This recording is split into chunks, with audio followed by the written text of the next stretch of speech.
La yukallifullahu nafsan illa usaha. Islam itu indah dan sederhana, sedikit demi sedikit tapi istiqamah, jauh lebih baik daripada banyak tapi terputus. Karena Allah tidak minta banyak amalan, tapi Allah minta yang terbaik. Alladzi khalaqal mauta wal hayata liyabluwakum ayyukum ahsanu amala.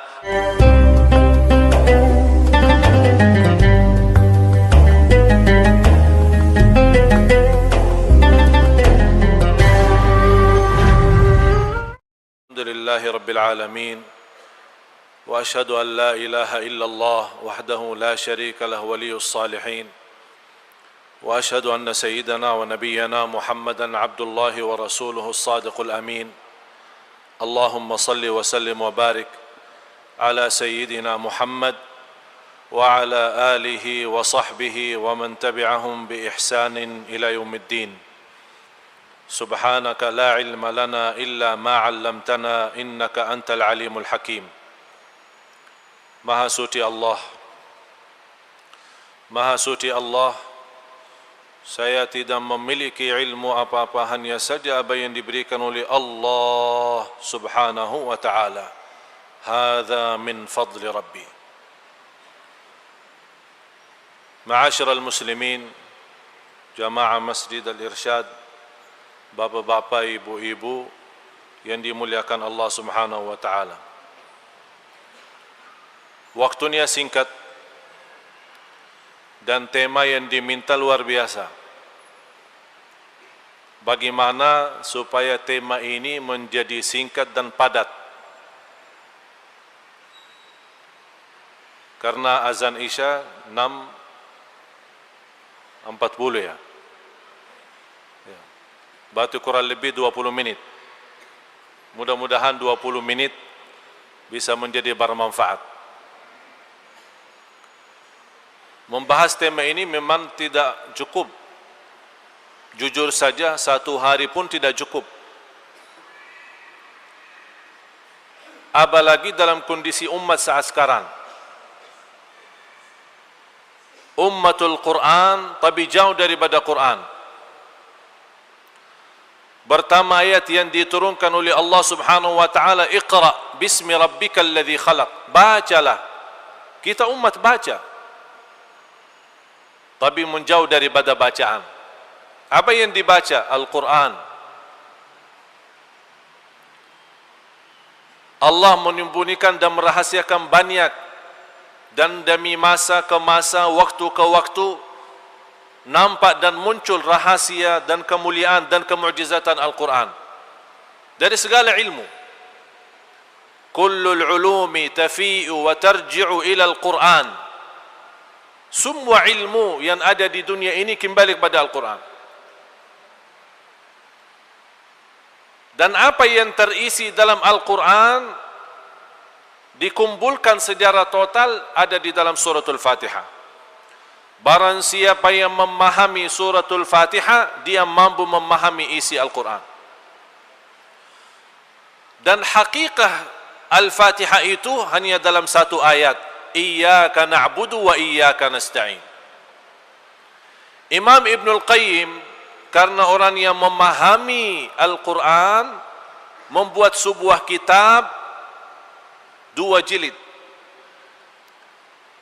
hanya membahas Iyyaka na'budu wa iyyaka nasta'in. Madarijus salikin fi manazil Iyyaka na'budu wa iyyaka nasta'in. Karena terwujud kita hakikahnya untuk hanya semata-mata beribadah kepada Allah. Sebagaimana di hadis yang qudsi yang dihasankan, walaupun sebagian ulama mendhaifkan, tapi kita mengambil makna yang tidak bertentangan dengan isi Al-Quran. Ya ibna Adam khalaqtuka li'ibadati fala tal'ab wa dhamintu laka rizqa fala tat'ab. Wahai anak Adam, aku menciptakanmu untuk hanya beribadah kepadaku, jangan main-main. Mohon maaf jamaah sekalian, kita terlalu main-main dalam ibadah. Wahai anak Adam, aku menjaminkan rizkimu, jangan capek. Rizki ini sudah dijamin tapi kita capek, pusing, stres. Stres kan? Ada yang stres? Angkat tangan. Semuanya stres. Sehat, stres. Sakit, stres. Kaya, stres. Yang miskin, apa lagi? Yang beristri, stres. Yang belum beristri, stres. Yang sudah punya anak dan keturunan, pusing dan stres. Yang tidak punya keturunan, stres. Karena kita tidak pandai mensyukuri apa ada. Ushkuril mawjud ya'tikal mafqud. Syukurilah yang sudah ada, terjamin yang belum ada jadi ada. La in syakartum, salah satu bukti kita mensyukuri nikmat Allah dijadikan kita sebagai umat Nabi Muhammad, ummatul Quran. Tanda syukur kita terhadap nikmat itu memperhatikan Al-Quran. Kita malu jamaah sekalian. Sejak saya datang ke Indonesia, dengan izin Allah dan kemudahannya, hampir 95% sudah habis Indonesia. Dari Batu Nol Sabang sampai Batu Nol Maruki, Kalimantan seluruhnya, Jawa seluruhnya, Sumatera apa lagi. Tinggal hanya kita berdalaman di daerah Irian Jaya. Yang insya Allah rencana saya ke Irian Jaya sepenuhnya beberapa minggu sampai 1 bulan di Irian Jaya. Saya bertemukan memang ternyata betul yang saya belajari dulu waktu saya masih SD di Madinah. Saya mempelajari Indonesia negara yang terbesar Islam. Begitu saya datang melihat habis saya keliling Indonesia, memang betul umat Islam yang terbesar sedunia penduduknya Islam Indonesia. Di sini saya bangga, tapi di sisi lain saya sedih. Kenapa? Karena saya bertemukan umat Islam yang terbesar tak bisa baca Quran. Indonesia. Malah saya pernah bertemu seorang yang tak kenal Al-Quran. Muslim tapi tidak kenal Quran. Saya menhadiahkan di salah satu hutang di Kalimantan, saya hadiahkan Al-Quran, saya punya saya Quran. Seorang tua barangkali umurnya 70 atau 80. Saya kasih hadiah Al-Quran. Dia bertanya, ini apa? Saya bilang Quran. Apa itu Quran? Apa yang saya jawab? Saya minta ya Allah kasih petunjuk. Apa yang saya jawab? Ini perlu berapa tahun ceramah supaya dia tahu apa itu Quran. Bagaimana ya Allah saya jawabkan ini orang supaya dia tahu apa itu Al-Quran. Allah SWT memberikan petunjuk. Saya baca surah Al-Fatihah. A'udzubillahi minasyaitanirrajim. Bismillahirrahmanirrahim. Alhamdulillahi rabbil alamin. Belum saya lanjut. Ini Al-Fatihah. Oh, tahu nanti Al-Fatihah. Malah hafal dia surah Al-Fatihah. Bismillahirrahmanirrahim. Yasin wal Qur'anil. Ini Yasin. Hafal enggak? Hafal. Hafal Yasin tapi tidak pernah tahu apa itu Quran. Dan alhamdulillah ayat yang kedua wal Qur'anil Hakim. Ini menjadi merupakan sebenarnya satu mukjizat. Walaupun saya sedih ada seorang muslim tidak kenal Al-Quran, tapi di sisi lain Allah tunjukkan kemukjizatan. Orang pun tidak kenal Al-Quran bisa hafal. Buktinya hafal. Hafal Al-Fatihah, hafal surah Yasin, hafal surah yang lain. Orang belum tentu bisa bahasa Arab tapi hafal Quran. Nada suaranya bisa pun bagus dan indah. Kita nikmati mendengar suaranya. Dia tidak mengerti isi Al-Quran sama sekali tapi hafal. Ini merupakan mukjizat. Tidak ada ummah dan tidak ada ulama, tidak ada manusia yang bisa dan mampu menghafal Taurat, Injil, Zabur, apapun buku-buku selain umat Nabi Muhammad diberikan kemudahan bisa menghafal Al-Quran. Ini merupakan nikmat yang semestinya kita menggunakan nikmat itu supaya kita menjadi keluarga Qurani. Karena mudah. Sesuai janjian Allah, walaqad yassarnal Qur'ana lidzikri fahal mim muddakir. Kami telah memudahkan. Indahnya bahasa Arab. Oleh karena itu harus banyak belajar bahasa Arab. Atau nikah aja sama orang Arab. Tapi orang Arab Madinah ya, bukan. Indahnya bahasa Arab karena bisa kita memahami yang makna dan maksud di belakang firman Allah Subhanahu wa taala. Walaqad yassarnal Qur'an, kami telah memudahkan. Bukan kami akan memudahkan. Beda dalam bahasa. Kalau kami akan memudahkan, berarti belum tentu. Bisa dapat, bisa tidak. Tapi kami telah memudahkan, ini terjamin mudahnya baca Al-Quran. Terjamin mempelajari Al-Quran. Terjamin hafal Al-Quran. Fahal min muddakir, siapa yang ingin hafal, siapa yang ingin belajar, siapa yang ingin mendalami Al-Quran, dapat kemudahan. Berarti Allah sudah menjanjikan kemudahan sebelum kita bergerak untuk berupaya mendalami Al-Quran. Kalau ada seorang berkata Al-Quran sulit atau susah, berarti dia tidak percaya sama Allah. Dia tidak percaya.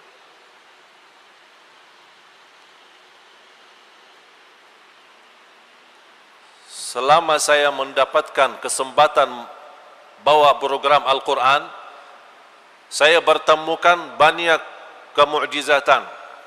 Di antaranya mudah hafal. Malah ada di antara yang sudah hafal, kurang lebih dalam 6 bulan mampu menghafal 30 juz. Karena waktu juga terbatas, saya punya satu cara. Usia berapapun, apapun kesibukannya, bisa dengan cara dan sistem dalam penghalaman kami selama bersama Al-Quran, insya Allah dengan sistem ini anda bisa hafal satu halaman dalam waktu 10 menit. Berarti kurang dari 3 jam hafal 1 juz. Dan sudah saya buktikan di Jakarta, di beberapa daerah, di Malaysia, di Brunei, saya tunjukkan orang datang di hadapan jamaah dengan sistem ini, dalam waktu tidak sampai 2 menit dia mampu menggambarkan halaman Al-Quran. Itu menunjukkan Al-Quran itu memang luar biasa. Tapi sayang sekali kita umat Islam tapi jarang baca Al-Quran. Kita bisa bertahun-tahun. Aku heran seorang Muslim yang berkata aku cinta Allah, aku cinta Rasulullah, aku cinta Al-Quran, tapi boleh berhari-hari tak baca Quran. Malah ada yang bertahun-tahun boleh dia mengenal Al-Quran pas bulan Ramadan. Habis bulan Ramadan dia kembalikan dalam lemari, insya-Allah jumpa bulan Ramadan yang akan datang. La haula wala quwwata illa billah. Sayang sekali. Apalagi pemuda-pemuda kita.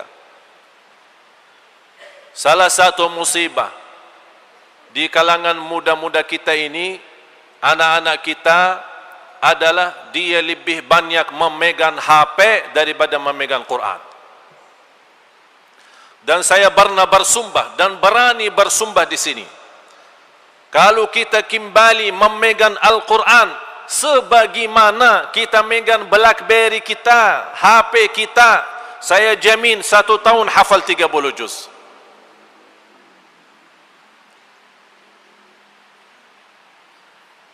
Sampai kadang-kadang kita mau tidur pun tak jauh dari HP. Sampai tidur kita tidak nyaman. Akhirnya siapa yang menjadikan HP itu penting? Itu kita manusia. Padahal sebelum ada HP, sebelum ada mobile, hidup kita bagaimana? Jalan enggak? Jalan. Tidur, bangun, makan, minum, kerja, cari nafkah, tidak ada apa-apa. Tapi karena sekarang kita mentargetkan HP itu kepentingan dalam kehidupan kita, tidak bisa dilepas, akhirnya memang ternyata HP itu tidak bisa dilepas.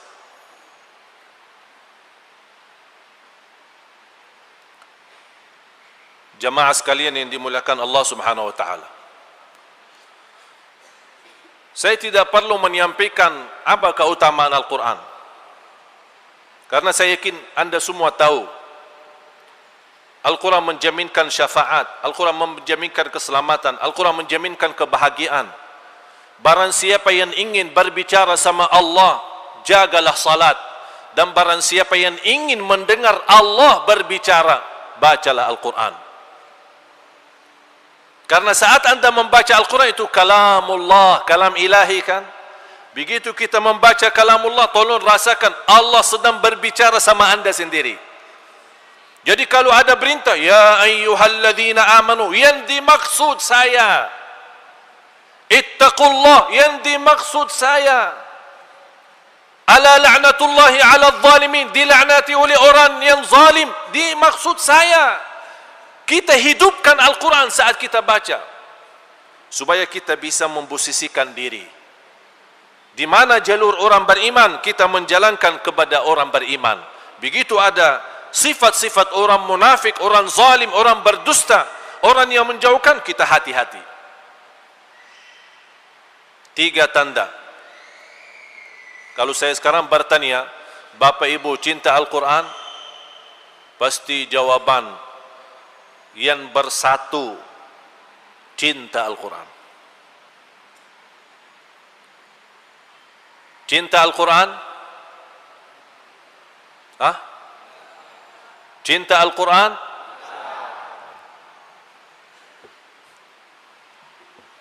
Cinta. Bisa lebih keras lagi, cinta Al-Quran?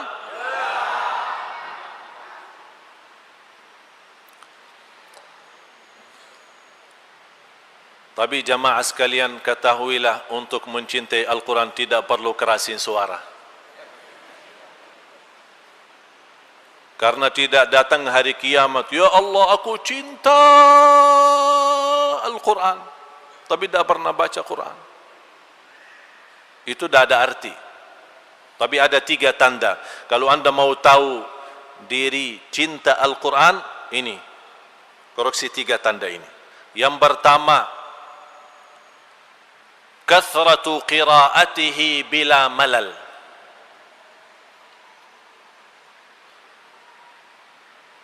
Banyak membaca Al-Quran tanpa bosan. Kalau kita baca Al-Quran mulai bosan, berarti kita tidak cinta Quran. Banyak sekarang pas baru mulai baca, ini baru mulai sudah ngantuk. A'udzu billahi minasyaitonir rajim. Bismillahirrahmanirrahim. Qaf wal Qur'an. Baru di ayat yang kedua, belum lama. Ini masalah sebenarnya. Kenapa? Karena kita tidak membiasakan diri untuk berbanyak baca Al-Quran. Tidak ada upaya bagaimana begitu kita membaca Al-Quran ada rasa cinta. Ini kan Al-Quran menolong kita nanti. Pas di alam kubur datang mungkar nakir yang menghalangi kita dari siksa Quran. Ini Quran. Karena dia habiskan waktu bersamaku. Oleh karena itu selalu saya mengajak jamaah, dasar hadis Rasulullah SAW yang diriwayatkan Imam Muslim, Iqra'ul Quran fa innahu ya'ti yawmal qiyamati syafi'an li ashabi. Bacalah Al-Quran, karena sesungguhnya Al-Quran memberikan syafaat kepada siapa? Kepada siapa? Bukan kepada membaca. Makanya belajar bahasa Arab. Li ashabihi, memberikan syafaat kepada sahibnya, teman sama Al-Quran. Itulah yang mendapatkan syafaat. Kalau kita lagi pusing, punya masalah, curhat sama kawan kita kan, bagaimana kita menjadikan Al-Quran tempat curhat kita? Jadikan Al-Quran temanku, baru kita bisa dapat syafaatnya. Tanda yang pertama, berbanyak baca Al-Quran tambah bosan. Yang kedua, begitu habisnya baca Al-Quran, ada rasa rindu, merindukan kembali baca Al-Quran. Malah kita merindu, tidak bosan dan tidak berhenti membaca Al-Quran. Salah satu sebab kita tidak merindukan Al-Quran karena kita selalu memperhatiin halaman belakang. Baru mulai alif lam mim dzalikal kitabu la raiba fih, terus melihat halaman belakang 600 sekian, kapan habisnya? Udah fikirin habisnya, dah usah fikirin habisnya, baca sajalah. Mulailah dulu soal habisnya, biar datang malaikatul maut kita baca Al-Quran, alhamdulillah husnul khatimah. Mau kenapa cepat habis? Ini yang membuat kita bosan dan malas membaca Al-Quran, karena kita menghitung halamannya, tapi lupa menghitungkan miliaran kebaikan yang Allah akan berikan setiap satu huruf 10 kebaikan. Alif lam mim bukan satu huruf, alif satu huruf, lam satu huruf, mim satu huruf. Berarti alif lam mim saja sudah 30 kebaikan. Bismillahirrahmanirrahim 19 huruf kali 10 sudah 190. Wallahu yudha'ifu liman yasha wallahu wasi'un alim. Allah menghendaki di antara hamba yang ikhlas bisa menjadi 700 kali lipat satu huruf. Allahu akbar. Yang ketiga, tanda mencintai Al-Quran, kita senantiasa menghadirkan kalbu dan fikiran. Saya selalu mengajak jamaah kalau baca, ya ayyuhalladzina amanu, stop dulu. Stop. Kata Abdullah bin Mas'ud radhiyallahu an, "Idza sami'ta qaula Allah, ya ayyuhalladzina amanu, fa'ar'iha sam'ak, fa innaha imma amrun tu'maru bih aw nahyun tunha an." Kalau mendengar firman Allah, hei orang beriman, dengar baik-baik, karena habis itu ada perintah atau larangan. Jadi begitu kita baca, ya ayyuhalladzina amanu, kita buka hati, hadirkan fikiran, ya Allah, apa perintahmu? Ya Allah, apa laranganmu? InsyaAllah saya akan menjadi orang beriman yang engkau baru saja memanggil. Ittaqullah, sami'na wa ata'na, menjadi orang bertakwa. Wa kunu ma'as sadiqin, jadilah bersama orang yang benar dan jujur. Sami'na wa ata'na ya Allah. Inna Allaha wa malaikatahu yusalluna 'alan nabi. Banyak orang mendengar ayat ini, apalagi di pas khutbah Jumat, keburu bersalawat. Inna Allaha wa malaikatahu yusalluna 'alan nabi. Banyak kan juga sallallahu alaihi wasallam. Allahumma shalli wa sallim wa sallim. Belum. Sabar. Ini baru berita, belum ada perintah. Jadi kalau kita mendengar berita Allah memberikan karunia bagi Nabi kita Nabi Muhammad sallallahu alaihi wasallam, Inna Allaha wa malaikatahu yusalluna 'alan nabi, apa yang pantas kita ucapkan di saat itu? Alhamdulillah. Alhamdulillah atas apa? Kemuliaan yang didapatkan oleh Nabi kita Nabi Muhammad sallallahu alaihi wasallam. Ya ayyuhalladzina amanu, orang beriman, sallu alaihi wa sallimu taslima. Baru kita Allahumma salli wa sallim wa barik alaihi. Dengan cara seperti ini kita mampu menikmati Al-Quran, menhayati Al-Quran, dan disitulah terasa indahnya Al-Quran saat kita baca. Dan tidak apa-apa kalau kita banyak baca Al-Quran walaupun tidak mengerti isinya, tetap dapat pahala bacaan kita. Jadi tidak ada alasan bagi orang, ana belum faham, daripada dosa, tak faham, lebih baik tak usah baca. Salah. Kalau kita tidak faham dihitung dosa, berarti kita tinggalin tak baca sama sekali, dosa lebih besar. Silahkan baca Al-Quran sampai khatam, walaupun tidak mengerti isinya, ini beda artinya atau beda pahalanya. Kalau kita baca sama memahami isinya, pahalanya jauh lebih besar. Tapi kalau kita baca tanpa memahami apa-apa, tetap mendapatkan satu huruf 10 kebaikan. Orang-orang yang tidak bisa membaca, alasannya buta huruf, atau tidak pernah belajar membaca Al-Quran, takut salah, atau dia bisa baca tapi kaku maku ya. Apa bahasa? Kaku maku ya? Ya? Terbata-bata ya, kaku maku. Kalau kita masih belum lancar dalam bacaan, jangan khawatir. Tidak kelancaran dalam bacaan itu bukan dosa, malah justru jadi pahala. Sebagaimana hadis Rasulullah sallallahu alaihi wasallam, "Walladzi yaqra'ul Qur'an wa yatata'ta'u fihi." Faham yatata'ta'u? Coba Bapak Ibu, yatata'ta'u. Yatata'ta'u. Ucapkan yatata'ta'u. Bahasanya juga agak sulit kan? Yatata'ta'u. Artinya orang yang baca Al-Quran masih sulit dalam bacaannya, banyak keliru, banyak salah, falahu ajran, 2 pahala. Kenapa ya Rasulullah dijanjikan 2 pahala? 1, karena dia mau baca. Yang kedua, kesulitan saat dia menghadapi dalam bacaannya dihitung pahala. Jadi upaya usaha pun dihitungkan sebagai pahala. Bapak Ibu jamaah sekalian, banyak yang perlu kita belajari. Tapi saya harapkan semua kembalilah merubahkan keadaan kita sama Al-Quran. Sudah azan? Boleh.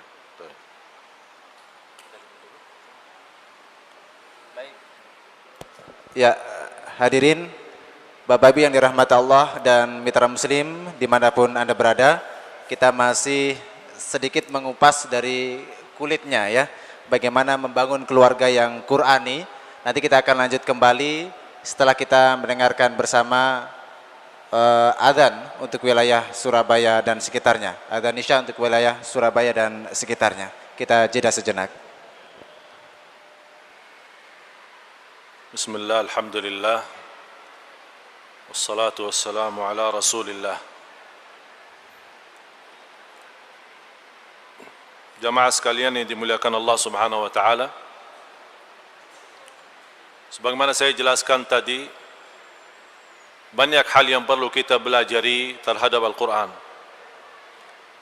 Karena kita malu sebagai umat Nabi Muhammad sallallahu alaihi wasallam, ummatul Quran, tapi kita paling tidak menjadi orang yang senantiasa baca Al-Quran. Dan ahlul Quran terkumpul dalam 4 sifat. Sebelum saya jelaskan bagaimana supaya kita mendapatkan keluarga Al-Quran, ada beberapa hal yang perlu kita perhatikan. Sebelumnya saya akan jelaskan ahlul Quran. Karena ahlul Quran nanti akan mendapatkan keistimewaan nanti di hadapan Allah di hari kiamat. Sebagaimana bersabda Rasulullah SAW di hadis yang sahih, "Atadruna man ahlullah?" Rasul bertanya kepada sahabat, apakah kalian tahu siapa ahlullah? Sahabat menjawab, Allah wa Rasuluhu a'lam. Rasulullah SAW menjawab, ahlullah ahlul Quran. Ahlul Quran hum ahlullahi wa khassatuh. Jadi orang yang mendapatkan keistimewaan di sisi Allah dan di hari kiamat di hadapan miliaran manusia, itu ahlul Quran. Dan sifat supaya kita bisa mendapatkan sifat ahlul Quran atau gelar ahlul Quran, yang pertama, senantiasa membaca Al-Quran, rutin membaca Al-Quran, istiqamah membaca Al-Quran, kalau boleh rutin menkhatam Al-Quran. Rasul kita sallallahu alaihi wasallam punya wirid. Faham wirid? Wirid adalah sebuah amalan yang kita rutinkan. Apa itu salat, apa itu zikir, apa itu baca Quran. Nabi kita Nabi Muhammad SAW wiridnya menkhatam Al-Quran setiap minggu sekali, mulai Sabtu khatam Jumat. Dinamakan oleh ulama Al-Quran wal qiraat dan ulama tajwid Hizbun Nabi atau Wirdun Nabi sallallahu alaihi wasallam. Mulai Sabtu khatam Jumat. Boleh mulai hari Ahad khatam Sabtu, mulai hari Senin khatam, tidak masalah. Mau mulai Jumat khatam Sabtu pun tidak masalah. Intinya 1 minggu. Malah di antara sahabat yang mengkhatam Al-Quran sebulan sekali. Ada di antara mereka setiap 10 hari sekali. Ada di antara mereka setiap 3 hari sekali. Malah dikenal Uthman bin Affan radhiyallahu an sebagai sahabat Rasul, dan dia termasuk sebagai salah satu ahlul Quran. Kalau orang yang sudah mendapatkan sanad Al-Quran, pasti ada tertulis di antara sahabat yang menyebarkan sanad mutawatir kepada tabi'in dan seterusnya adalah Uthman bin Affan radhiyallahu an. Dan dia membawa hadis Rasulullah yang diriwayatkan Imam Bukhari, khairukum man ta'allama al-Qur'ana wa 'allama. Sebaik-baik antaramu yang membaca Al-Quran, mempelajari Al-Quran dan menajarnya. Dan Uthman bin Affan radhiyallahu an meninggal dunia saat dibunuh di rumahnya, dia sedang membaca Al-Quran. Sambil bekas darahnya tertumbah di atas Al-Quran, sampai sekarang bekas darahnya ada di museum di Istanbul, Turki. Sampai sekarang darah masih ada. Malah ada satu riwayat dalam sejarah Sayyidina Uthman bin Affan waktu dibunuh, kemudian saat disuruh lepasin Al-Quran, beliau tetap menahankan Al-Quran. Ada seorang dari Al-Khawarij mentindak Al-Quran dengan kakinya. Al-Quran terbang dan kembali kepada tangan Uthman bin Affan radhiyallahu an. Karena dia memang terbiasa tidak pernah lepas Al-Quran, Al-Quran juga balas. Al-Quran juga tidak mau lepaskan diri daripada Uthman. Dikenal beliau orang yang mengkhatam Al-Quran di dalam setiap malam 1 kali. Imam Syafi'i yang kita ikuti mazhabnya, saya harap juga ikuti pula ibadahnya, ikuti pula akhlaknya. Kalau masuknya Ramadan saja 60 kali khatam Al-Quran dalam bulan Ramadan. Berarti 1 hari 2 kali. Jangan kita budaya kayak di Jawa, seumur hidup 1 kali khatam, buat acara keselamatan lagi. Saking bangga. Inilah Al-Quran. Rutin baca. Wallahi jamaah sekalian, anda akan merasakan kenikmatan luar biasa. Dan saya mohon, mulai malam ini kita bersungguh-sungguh nawaitu rubah kesempatan dan perhatian kita sama Al-Quran. Dan tidak ada ruginya setiap habis salat hanya 10 menit 10 menit baca Al-Quran. Dan sangat mudah untuk mengkhatam Al-Quran, minimal 1 bulan sekali.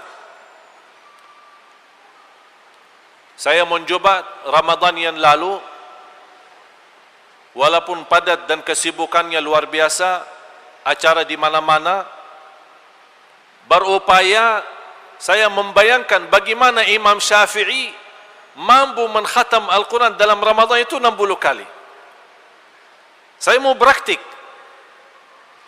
Kalau di waktu kita di Madinah, paling nikmat baca Al-Quran. Kenapa? Karena kita i'tikaf. Kalau di Madinah dengan kawan-kawan kita, tak boleh bawa HP, tak boleh ada ngobrol dunia. Kalau masuk masjid udah sama Al-Quran. Pagi, siang, sore, malam. Apalagi kalau masuk 10 malam akhir, masing-masing kita khatam setiap hari, bisa 1 kali, bisa 2 kali. Karena kita tidak ada urusan selain baca Al-Quran. Begitu saya datang ke Indonesia, berupaya supaya bagaimana saya bisa tetap rutin bagaimana khatam. Tapi tetap kalah sama kesibukan. Sibuk isi sana, sibuk isi sana, diundang sini, belum lagi TV. Tapi tahun ini saya memaksa diri harus bisa mencapai bagaimana targetnya Imam Syafi'i. Tapi tetap saya tidak berhasil. Tapi alhamdulillah di akhir Ramadan dapat mengkhatam Al-Quran 31 kali. Dalam kesibukan seperti ini, saya buktikan, jamaah sekalian, saya tidak berbicara seperti ini riya, tapi saya mau tunjukkan kalau ada kesungguhan kita membaca Al-Quran, wallahi akan lancar dan akan Allah hantarkan berkah waktu. Apa itu berkah waktu? Orang yang tidak dapat berkah waktu belum tentu mampu mengkhatam Al-Quran sebanyak itu. Tapi di waktu yang sama Allah berikan berkah, dia mampu mempunyai amalan ibadah bisa ratusan orang belum tentu dapat. Itulah kehilangan berkah waktu. Jadi saya mohon mulai malam ini kita berupaya setiap salat 10 minit kita baca Al-Quran. Mudah kita khatam. Mulai dari suratul Al-Fatihah dan seterusnya. Setiap salat kita baca 4 halaman. Saya yakin tidak sulit. 4 halaman, 4 muka. Faham kan halaman? Karena satu lembar bolak-balik kan? 4 halaman. Anda merasa sulit, 4 halaman terlalu banyak. Anda sibuk, sangat sibuknya luar biasa. 2 halaman sebelum salat, 2 halaman sesudah salat. Langkah pertama, 2 hari, 3 hari, 4 hari Anda merasa terganggu, sulit. Ada terasa keberatan. Tapi Anda bertahan antara 7 hari sampai 10 hari, insya-Allah habis itu rutin. Malah akan menjadi pusing kalau tidak baca Quran. Antum coba silahkan. Tapi tahan 7 hari sampai 10 hari. Habis itu subhanallah Anda menjadikan Al-Quran itu kebiasaan. Paling tidak jamaah sekalian jangan lewat 1 hari belum melihat Al-Quran dan membaca Al-Quran. Karena dosa kita banyak lewat mata. Terhitung banyak dosa mata. Mudah-mudahan saking seringnya melihat Al-Quran dan membaca Al-Quran, Allah menghapuskan dosa mata dan menaikkan derajat kita di sisi Allah Subhanahu wa taala. Yang kedua, ahlul Quran yang menghafal Al-Quran. Yang pertama, membaca rutin. Sudah kita sepakat, insya-Allah mulai malam ini kita rutin baca? Rutin. Wallahi Anda akan merasa nikmat. Rutinkan, rutin, istiqamah. Biarpun sedikit demi sedikit, tapi istiqamah. Saya yakin habis Anda mendengar ceramah, barangkali tersentuh hatinya, iman mulai naik. InsyaAllah mulai malam ini, anak insyaAllah tidak akan lepasin Al-Quran. Begitu baca semangat, 1 juz, 2 juz, 3 juz. Tapi besoknya 1 tahun tidak baca-baca. Boleh semangat. Senang iman begitu tinggi. Tapi semangatnya pun harus diatur. La yukallifullahu nafsan illa usaha. Islam itu indah dan sederhana. Sedikit demi sedikit tapi istiqamah jauh lebih baik daripada banyak tapi terputus. Karena Allah tidak minta banyak amalan, tapi Allah minta yang terbaik. Alladzi khalaqal mauta wal hayata liyabluwakum ayyukum ahsanu amala, bukan aktsaru amala. Ahlul Quran sifat yang kedua yang senantiasa menghafal Al-Quran seluruhnya atau sebagian. Termasuk Ahlul Quran. Hafal 30 juz atau juz 30. Ahlul Quran. Hafal Al-Fatihah sampai An-Nas maupun An-Nas sampai An-Nas. Ahlul Quran. Faham An-Nas sampai An-Nas? Ya satu surah. Menghafal secara keseluruhan maupun sebagian terhitung sebagai Ahlul Quran. Sifat yang ketiga yang mengamalkan isi Al-Quran. Banyak jamaah bayangannya mengamalkan isi Al-Quran sulit. Tidak ada sulit. Memang untuk mengamalkan isi Al-Quran belum tentu mampu menghabiskan segala amalannya. Umur kita habis belum tentu habis mengamalkan isi Al-Quran. Tapi ingat, fattaqullaha mastata'tum. Taqwalah kepada Allah sesuai kemampuannya. Kalau tidak bisa mengamalkan semuanya, jangan tinggalkan semuanya. Sifat yang keempat adalah yang menikmati dan menhayati isi Al-Quran. Sebagaimana saya gambarkan tadi, saat Anda baca Al-Quran, rasakan Allah sedang berbicara sama Anda sendiri. Allah sedang berbicara. Dan kita lagi mendengar Allah berbicara sama kita. Alhamdulillahi Rabbil Alamin. Apalagi kalau baca Al-Fatihah, berhenti. Siti Aisyah radhiyallahu anha menjelaskan kalau Rasulullah SAW membaca suratul Fatihah, kana yufassiruha tafsira. Artinya setiap satu ayat dia berhenti terus, tidak disambung. Kalau kita melihat orang kuburu sambungnya, apalagi tarawih, apalagi kampung-kampung ya.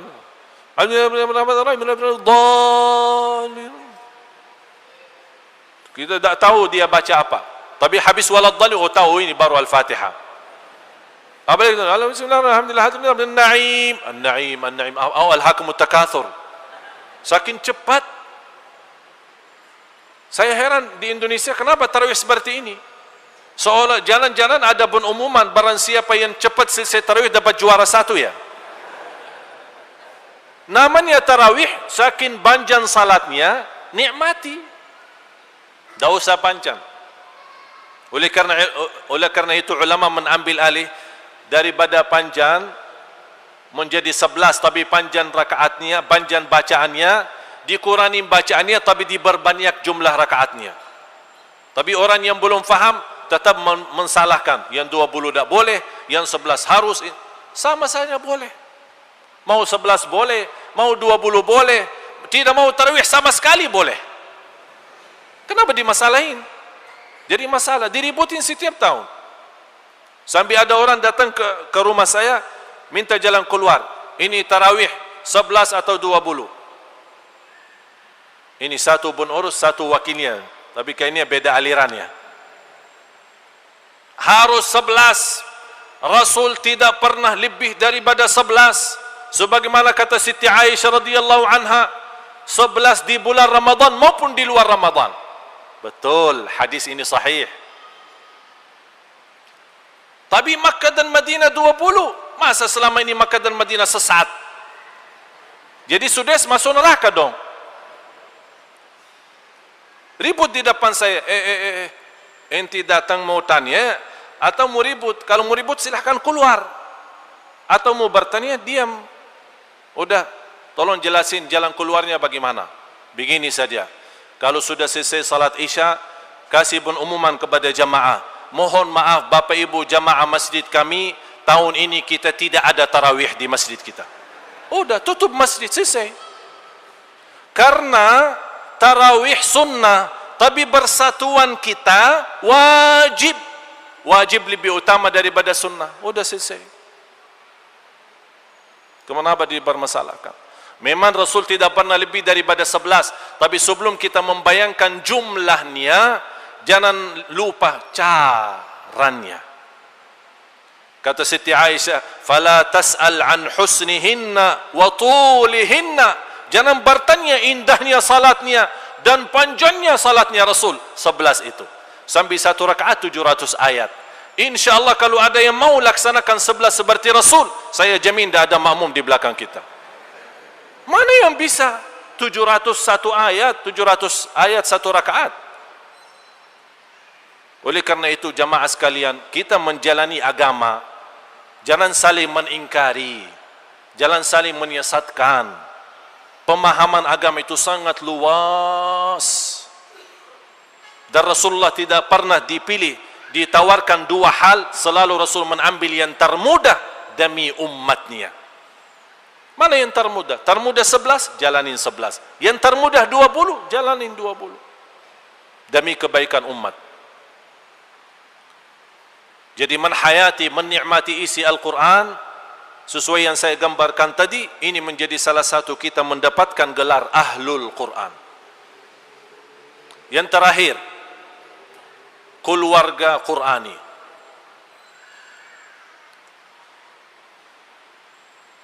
Saya sebagai orang penghafal Al-Quran, ini karunia Allah subhanahu wa ta'ala. Banyak orang bertanya, bagaimana kita hafal Quran? Alhamdulillah usia saya 10 tahun sudah hafal. Saya punya adik-adik, jumlahnya 12. Yang hafal Al-Quran 30 juz, 9. Sekarang ada yang ke-10, 11, 12, mereka rata-rata hafal di atas 20 juz. Yang paling kecil sekarang usianya 12 tahun, hafal 21 juz.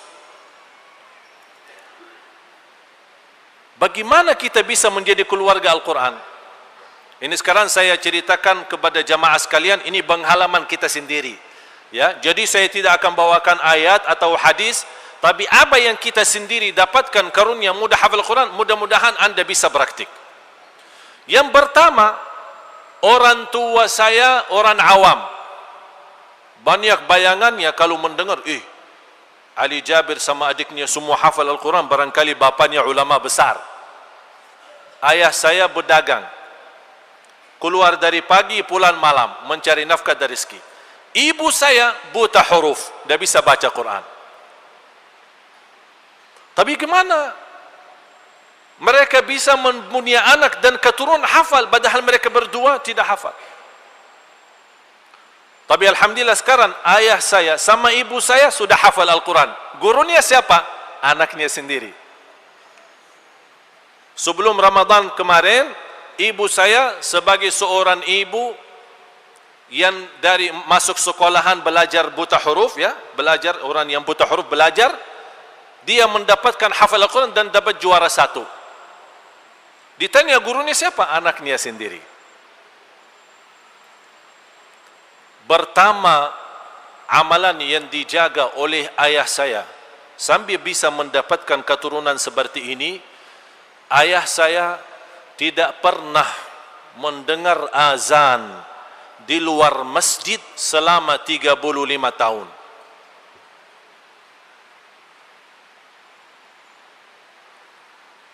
Bisa terbayang? Faham enggak? Selama 35 tahun mendengar azan di dalam masjid. Jadi tidak perlu Allah manggil, dia sudah sebelumnya datang. Dan saya yakin salah satu rizki kemudahan dalam dunia kita, termasuk rizki mudah hafal Al-Quran atau keturunan Quran, kuncinya salat. Wa'mur ahlaka bis salati wastabir 'alaiha la nas'aluka rizqa. Jalankanlah ibadah salat, perintahlah keluargamu salat, dan wastabir, bukan wasbir. Ini sabar beda sama wastabir, ini lebih tinggi lagi. Jadi sabar atas sabar untuk menjalankan ibadah salat, karena banyak hal yang menghalangi kita. Dunia, kesibukan, harta, keturunan, alasan nafkah dan rizki. Orang sekarang berkata, iman mencari nafkah dan rizki kan ibadah. Nah ini salah satu. Wastabir 'alaiha la nas'aluka rizqa. Kami tidak minta rizki darimu. Nahnu narzuquk. Kami yang akan memberikan rizki kepadamu. Di antaranya kelancaran, kemudahan, dan kemudian keturunan salih-salihah penghafal Al-Quran. Yang kedua, doa. Ma'asyiral muslimin, setiap anda salat, antara azan dan iqamah doa makbul. Ya Allah, jadikan kami dan keluarga kami ahlul Quran. Doa dan rasa rindu terwujud cita-cita itu, dan rasa bangga supaya tersebut nama kita maupun anak kita sebagai ahlul Quran. Begitu anda sujud, subhana rabbiyal a'la, subhana rabbiyal a'la, subhana rabbiyal a'la. Ya Allah, anakku ingin dijadikan ahlul Quran dalam sujud. Walaupun sebagian ulama fikih tidak membolehkan doa dalam sujud dalam bahasa selain bahasa Arab, tapi kalau di luar salat wajib boleh saja. Fad'u bima syi'ta. Rasulullah bersabda, berdoa dengan apa yang kamu mau, apa yang kamu bisa. Dan Rasul tidak menentukan bahasa. Silahkan doa apa saja, biarpun dalam bahasa sendiri. Jangan pakai bahasa Arab tapi tidak mengerti. Orang banyak doa bahasa Arab, menahan diri bahasa Arab, harus doa bahasa Arab tapi tidak mengerti. Inna Allah la yaqbalu du'aan min qalbin ghafilin lahin. Allah tidak menerima doa orang-orang yang lalai dalam doanya. Di antara kelalaian kalau tidak mengerti, ada orang diaminkan doanya, imam berdoa, diamini doanya, tapi tidak mengerti bahasa imamnya. Imam pun mendoa bahasa Arab, tapi kalau ditanya, ente faham enggak? Enggak, anak cuma hafal. Boleh sekali-kali bahasa Arab dicampuri dalam bahasa kita, supaya orang begitu mendengar, dia bisa menaminkan dengan hati, amin. Ya kalau yang umum-umum kita sudah faham, Allahumma ighfiril muslimina wal muslimat wal mu'minina, orang sudah faham. Rabbana atina fid dunya hasanah wa fil akhirati hasanah. Malah saya perhatiin kalau jamaah diimami seorang berdoa, habis salat ada seorang imam berdoa, diamini oleh jamaah, aminnya biasa-biasa saja. Amin. Amin. Amin. Karena bahasa Arab kan dia faham. Pas begitu sampingnya Rabbana atina fid dunya hasanah wa fil akhirati hasanah wa qina adzabannar. Amin. Keluar suaranya. Oleh karena itu, tidak apa-apa dicampurkan dalam bahasa. Oleh karena itu saya mohon kepada jamaah, setiap kesempatan anda berdoa, utamakan kita minta keturunan bukan hanya yang salih-salihah, tapi menghafal Al-Quran. Yang ketiga, jadilah contoh baik di hadapan anak sebelum memerintah anak baca Quran. Ada orang suka ingin anaknya hafal. Anak, ayo baca Quran. Dia nonton TV. Tak boleh. Jadi sebelum kita perintahkan, kita laksanakan sendiri. Kita jadi contoh baik. Kalau seorang tua sering membaca Al-Quran di hadapan anak dan istri, lama-lama anak dan istri ikut baca tanpa diperintahkan.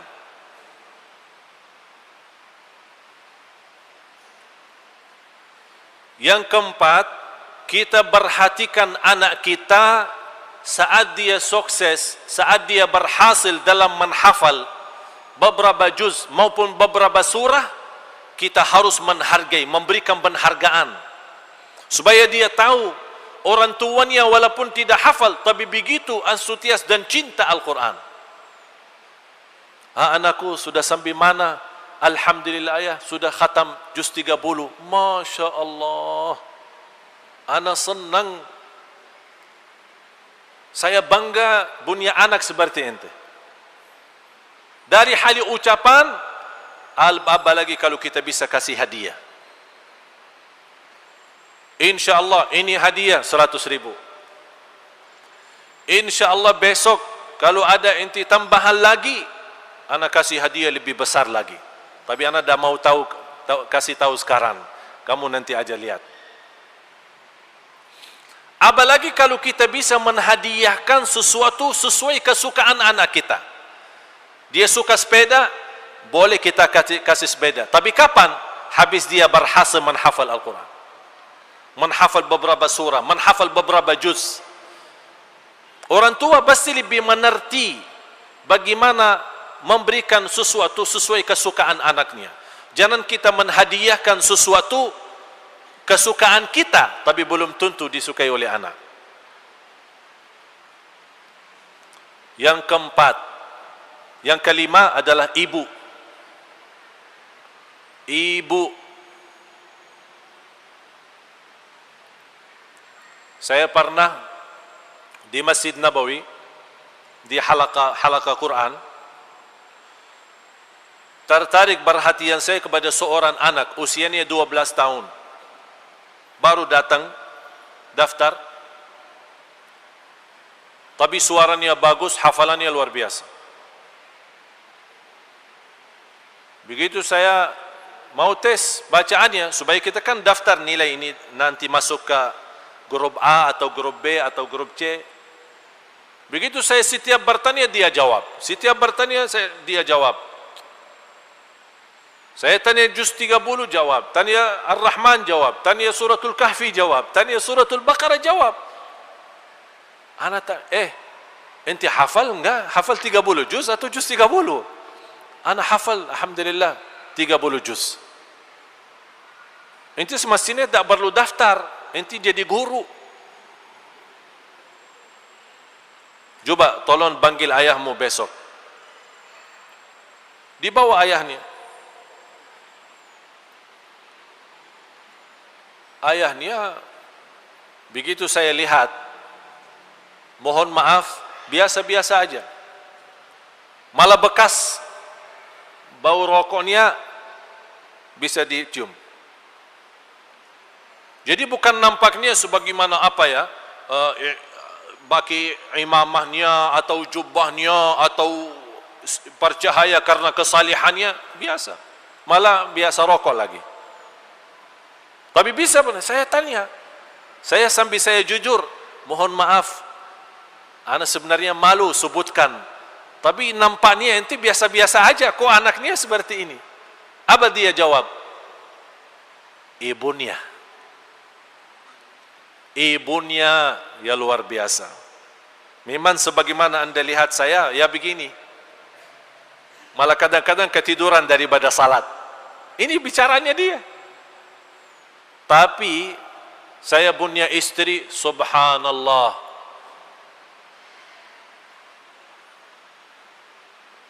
biarpun dia tidak menghafal, tapi perhatiannya sama anak, baca Al-Quran itu secara rutin. Sarapan, sambil sarapan, karena yang paling dekat sama anak kan ibu. Sarapan bersama anaknya sambil baca Quran. Makan siang sama anak, baca Al-Quran. Makan malam sama anak, baca Al-Quran. Inilah namanya ibu yang salihah. Bu, ini kayaknya ada ibu-ibu ya. Daripada pusingkan kepala suaminya, nomor A, B, C, urusan rizki, urusan dunia, urusan rumah, lebih baik kita perhatiin anak kita supaya dia menjadi tertanam mencinta Al-Quran. Ini di belakang itu berubah berjuangan. Wal ummu madrasatun idza a'dadtaha a'dadta jilan tayyibal a'raqi. Ini ibu adalah sekolah pendidikan yang bisa menghidupkan generasi yang mencintai Al-Quran. Jangan ibu-ibu berkata, kalau saya punya suami dulu yang baik, baru insya Allah saya akan jadi seperti itu. Banyak orang begitu. Kalau kita bicara sama seorang ibu, dia selalu berkata, suami yang bagaimana saya mendidik anak, suami saya tidak salat. Bagaimana supaya saya mendidik anak, suami saya aja tidak pernah baca Al-Quran. Udah tidak ada urusan sama suami. Kalau begini keadaan suamimu, berarti anda perhatiin bagaimana supaya bisa anaknya menjadi hafal Al-Quran. Kalau kesalihannya anda tidak bisa menwujudkan menjadi suami salih, jadikanlah anaknya yang salihah. Jadi jangan jadikan alasan seorang kekurangan suaminya, istrinya juga ikut memiliki kekurangan. Harus kita bersama. Saya di sini tidak membela siapa-siapa, tapi begitulah salah satu perjuangan seorang ibu di dalam rumah tangga. Bukan hanya dia mempenuhi hak suami, biarpun banyak kekurangan suaminya, tapi dia juga mampu mempelihara anak sampai dia mewujudkan anak yang mencintai Al-Quran.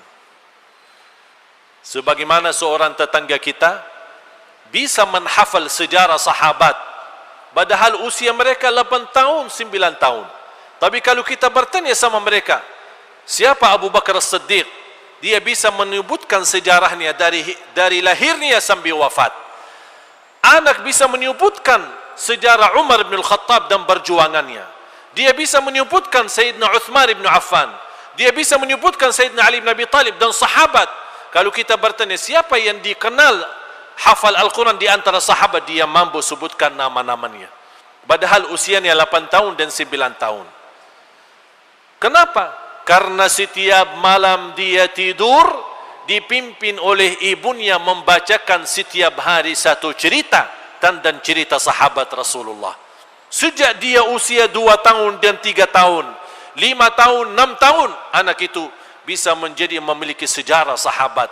Fantas anak yang seperti ini susah dirusakkan akidahnya dan ditipu, dikatakan sahabat itu tidak benar, atau sebagaimana tersibar di Indonesia, tersibar melaknati sahabat atau mencaci maki sahabat, dan banyak di tanah masyarakat kita yang tertipu dan mengikuti mereka karena salah cara mendidik kita terhadap anak.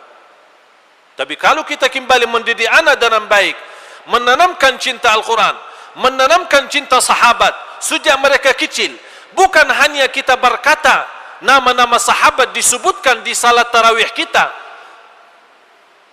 wa radhiyallahu anhu Bakr wa Umar wa Utsman wa Ali, hafal radhiyallahu anhu, hafal setiap tarawih, setiap rakaat. Tapi apa yang terjadi? Tetap orang tidak mengerti siapa sahabat, apa perjuangan sahabat, bagaimana Allah dan Rasulnya mencintai sahabat. Itulah yang ini menjadi tugas kita sebagai orang tua, terutama ibu. Memang ibu punya tugas yang luar biasa, jauh lebih besar daripada tugas bapa. Dan disitulah kelebihan kaum wanita yang Allah berikan keistimewaan di dunia dan di akhirat. Mudah-mudahan dengan apa yang saya sampaikan, dalam perjuangan kita bersama-sama, mudah-mudahan terwujud keluarga Qurani, perhatian Al-Quran, cinta Al-Quran, supaya kita benar-benar senantiasa bukan hanya mendapatkan keturunan anak cucu penghafal Al-Quran, insya-Allah kita juga termasuk orang penghafal Al-Quran. Kalau kita sekarang merasa gagal hafal, jangan jadi gagal mendidik anak menghafal Al-Quran. Tidak ada rugi kalau kita gagal tidak menghafal, tapi kalau kita gagal tidak hafal dan gagal kita mendidik anak tidak hafal, berarti kita rugi besar. Tapi kalau kita sendiri gagal, tapi berjuang supaya anak, dan kita berkata terhadap diri, ya Allah, barangkali saya tidak hafal, tapi insya Allah saya akan berjuang sampai mati supaya anak dan cucu menghafal. Disitulah akan Allah balas. Anak nanti akan memimpin orang tuanya, sama-sama menjadi ahlul Quran. Nikmatnya luar biasa kalau Allah di hari kiamat memanggil mana anak yang sudah hafal Al-Quran dan dipanggil serta orang tuanya. Bukan hanya anak yang mendapatkan keistimewaan hafal Al-Quran, orang tuanya pun digabung mendapatkan berkah anaknya. Itulah namanya syafaat anak untuk orang tuanya. Mudah-mudahan senantiasa ilmu yang kita pelajari menjadi ilmu yang bermanfaat dan dikuatkan oleh Allah lahir batin, agar kita sama-sama mampu mengamalkan, karena ilmu nafi' diikuti dengan amalun salih. Mudah-mudahan apa yang saya sampaikan bermanfaat. Terima kasih atas perhatiannya. Kurang lebihnya mohon maaf. Wallahu ta'ala a'lam. Walhamdulillahi rabbil alamin.